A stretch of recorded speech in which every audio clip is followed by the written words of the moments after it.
232 BCE लाखों लोगों को मारकर कलिंगा को जीतने वाले सम्राट अशोक को एक ही सोच ने हरा दिया, और वो थी पश्चाताप। उसने जो हासिल किया वो जीत थी या हार, वो खुद नहीं समझ पा रहा था।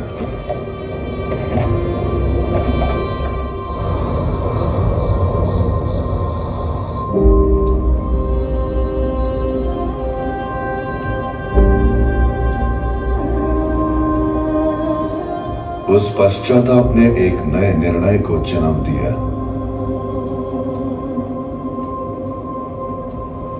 रहस्य से हासिल की हुई अपनी दैविक शक्तियों की वजह से इतना विनाश हो रहा है, ऐसी विनाशकारी शक्तियां मुझ में नहीं रहनी चाहिए। ये सोचकर उसने उनको 9 ग्रंथों में विभाजित कर दिया।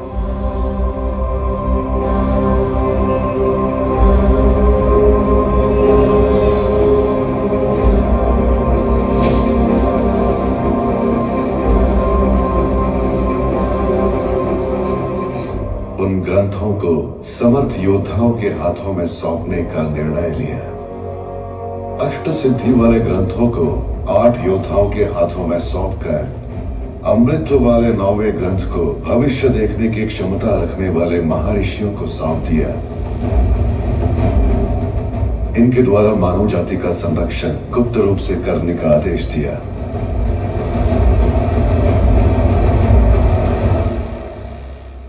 पीढ़ी दर पीढ़ी वो 9 योद्धा आने वाली पीढ़ियों को इन 9 ग्रंथों की जिम्मेदारी सौंपते गए। इन ग्रंथों के ज्ञान के जरिए सिर्फ दुनिया पर ही नहीं, मृत्यु पर भी विजय हासिल की जा सकती है। और इनको अपनाने के लिए Alexander, Genghis Khan, Bakhtiyar Khilji से लेकर हिटलर जैसी कई विनाशकारी शक्तियों ने पूरी कोशिश की, परंतु कोई भी सफल नहीं हुआ। आज की पीढ़ी में इन शक्तियों को हासिल करने के लिए एक असुर सोच ने जन्म लिया।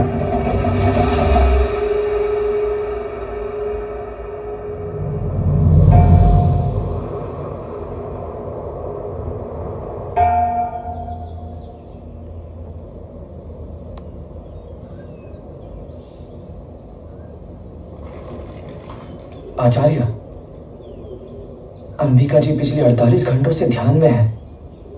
मतलब वो कोई खतरा देख रही है।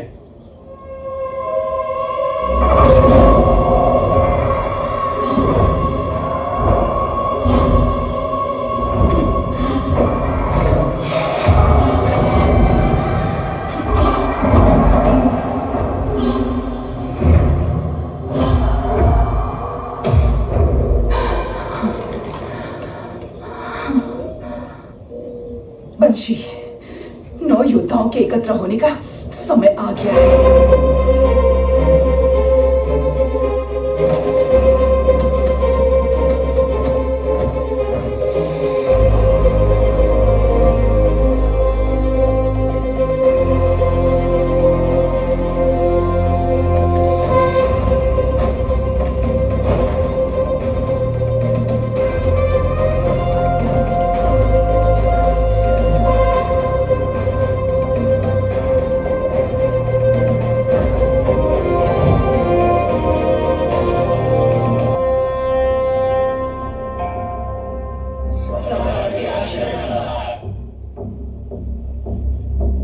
आपदा आने वाली है, हम उसे रोक नहीं सकते।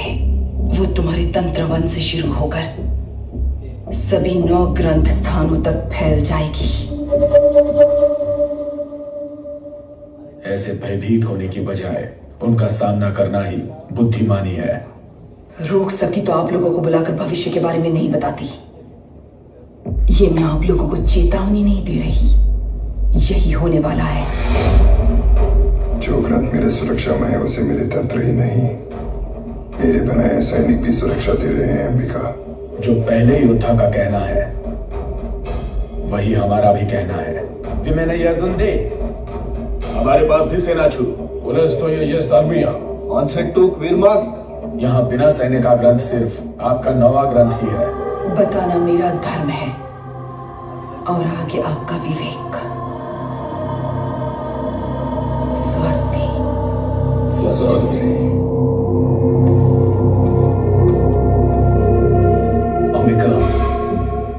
जा रहे हैं, एक बार फिर से समझा कर देखो। जब अहम आ जाता है तब मस्तिष्क ही नहीं, कान भी बंद हो जाते हैं। पर यह कार्य होगा कैसे? केवल एक ही मार्ग है, मुझे कैलाश पर्वत जाना होगा। आप गर्भ में संतान लेकर कैलाश पर्वत को कैसे जाएंगी और किसके पास जाएंगी? अगस्त्य मुनि, प्रभु श्री राम का मार्गदर्शन करने वाले त्रिकालदर्शी चिरायु ब्रह्म ऋषि।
तुमने जो देखा वो होने वाला है। कलयुग में जन्मी कोई भी शक्ति इसे रोक नहीं पाएगी। परिष्कार युगों के पीछे छिपा है। ये प्रभु श्री राम के समय त्रेता युग में अस्तित्व में आया हुआ शस्त्र है।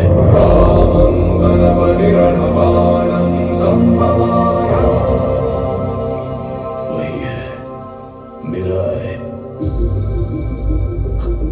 उसे मैं लेकर आऊंगी। मार्ग बताइए ब्रह्म ऋषि। तुम वहां तक नहीं पहुंच पाओगे। तो फिर कौन पहुंच सकता है? और वो परिष्कार चाहता है एक महात्याग। मैं किसी भी त्याग के लिए तैयार हूं तपस्वी।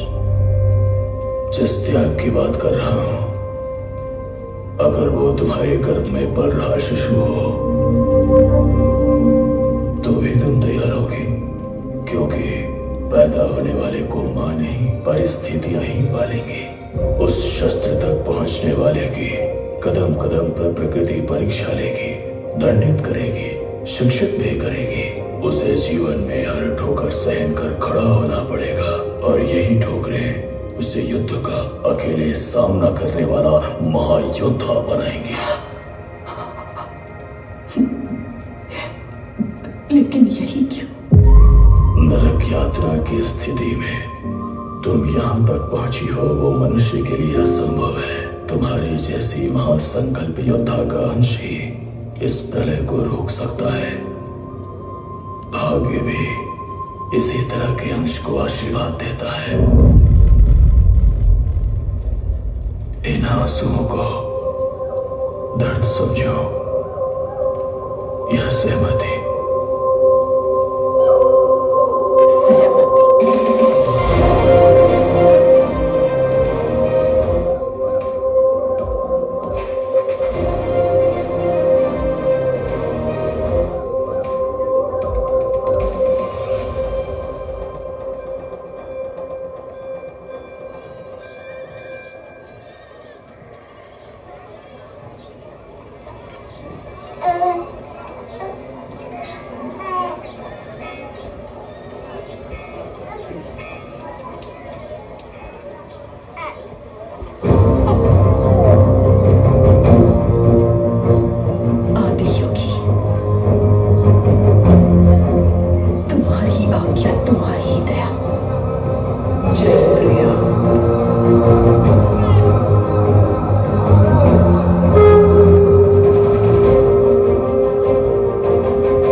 आचार्य?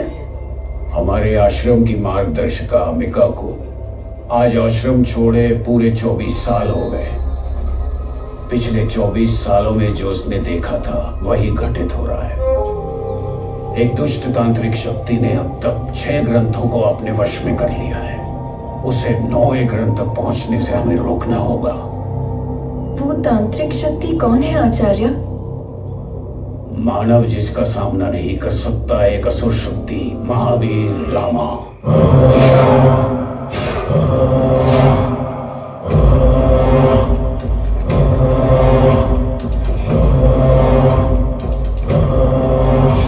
पर कब्जा कर चुके लामा का अंतिम लक्ष्य 9वां ग्रंथ है जिसे हमें बचाना है, क्योंकि 9वें ग्रंथ के अमृत को पाने के लिए बाकी 8 ग्रंथ साथ होना जरूरी है। 9वां ग्रंथ किसी भी हाल में उसे नहीं मिलना चाहिए। अगर वह हासिल कर लेता है तो तांत्रिक भगवान बन जाएगा। हम ऐसी तांत्रिक शक्ति को कैसे रोक सकते हैं आचार्य? रोकने वाले हम नहीं हैं।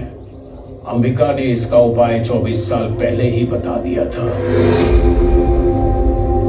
आज से 24 साल बाद आप मेरे बेटे को वापस लाना। मतलब आप वापस नहीं आएंगी क्या? वो आता है तो समझो मैं ही आ गई। अशोक के शासन को बचाने वाला और मेरा ही तक पहुंचने वाला वही है। उसे ढूंढ कर लाने के लिए हमारे पास केवल 3 सप्ताह का समय है।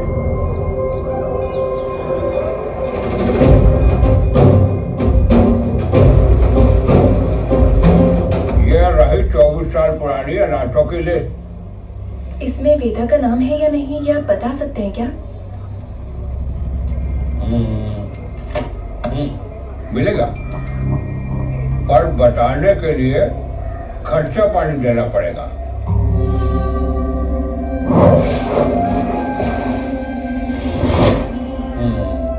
वेदा, हरिश्चंद्र घाट।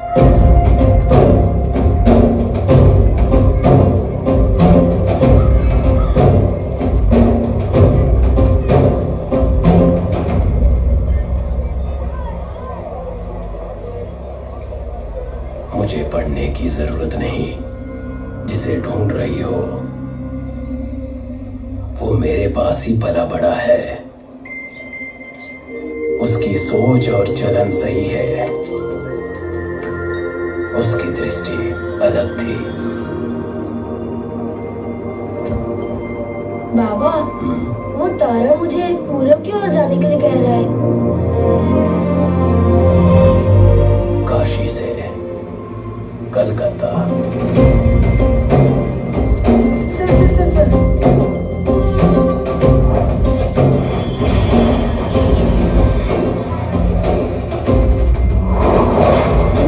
पता मिल गया।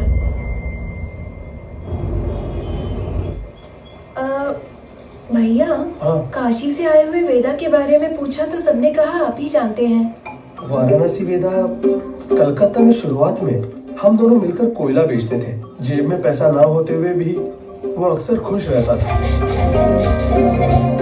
शायद 10 साल पहले उसने भाई, कोयला बेच बेच कर चेहरा काला हो गया है। कोयले का रंग तो हम बदल नहीं सकते। इसीलिए प्लेस ही बदल देते हैं। प्लीज, कहाँ जाओगे? वो तारा मुझे उस तरफ, दक्षिण की तरफ जाने को कह रहा है।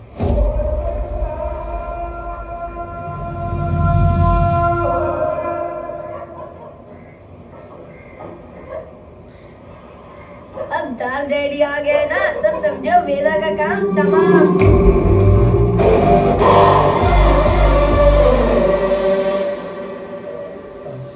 पिंकी पिंकी पंकी चूना इज अ डॉगी। ये ओरिजिनल से भी टेस्टी कैसे भाई? सब ऐसे ही कह रहे हैं। दास डैडी को पसंद आना मामूली बात नहीं है। वही तो डैडी हमारे दोस्त का टैलेंट है। Gucci, Fendi, Louis Vuitton, Balmain, local, foreign, premium, बाबा रे बाबा। लेकर कपड़े, बैग, फोन, वॉच, लैपटॉप, क्या छोड़ा तुमने? सब रेडी। वही तो। पर नाम रखा रीमेक। यस। ये सब किया था क्या? हाँ? मेरे से खरीदा हुआ गांजा रीमेक करके मुझे ही बेचना क्या है? मेरा ओरिजिनल माल किधर है? सॉरी डैडी, हाथ से छूट गया। धनिया की गड्डी क्या है?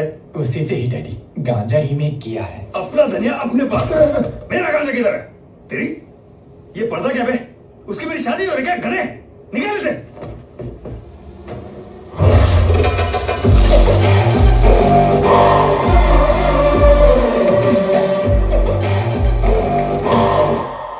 तेरी इतनी हिम्मत कि मेरे इलाके में आके तुम मेरा ही माल चुराएगा? ओरिजिनल माल बताओ वरना स्क्रैप यार्ड शमशान घाट बना दूंगा। Okay boys, start music.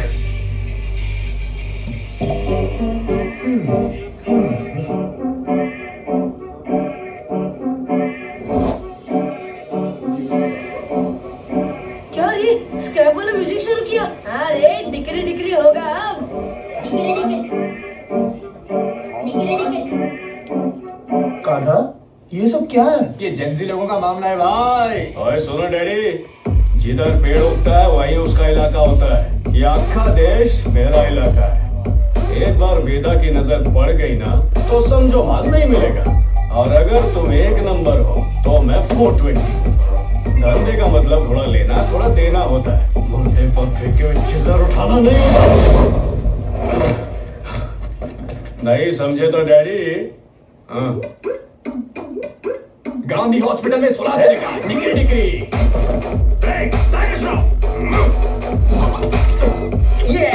Oh my tiger Shroff. Peter Jacques.